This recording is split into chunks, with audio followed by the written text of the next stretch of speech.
Nothing is important what happens on stage.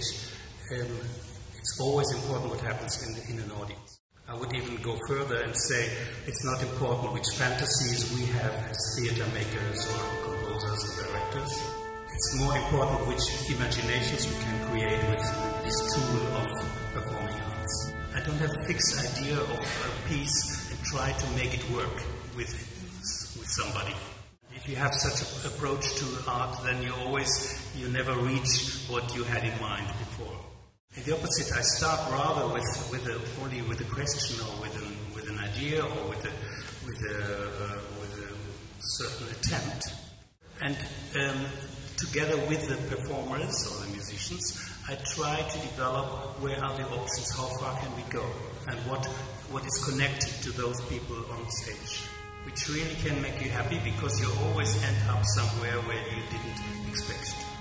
And in this case, this program has been created as a desire of both orchestras to have a common production, to work together, both from the contemporary music and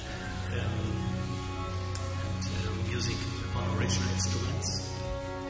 There's an interesting connection already in this text from Gertrude Stein, because her model of history is repetitive, circular.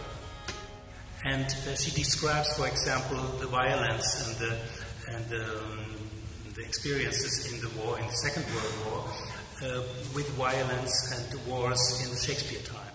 And that's why, for example, I worked with the musicians from the orchestra in the Age of Enlightenment to look for Shakespeare music of the 17th century.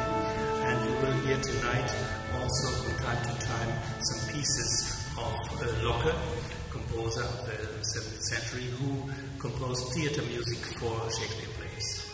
She said once, everything which is not a story could be a play. Gertrude Stein is, for me, a very inspiring and important author from the beginning of the 20th century, because she really insists that theater or the performing arts is more than storytelling.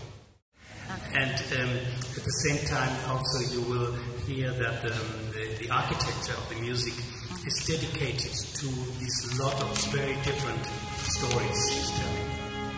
It's an invitation to read this book of Gertrude Stein together with the musicians.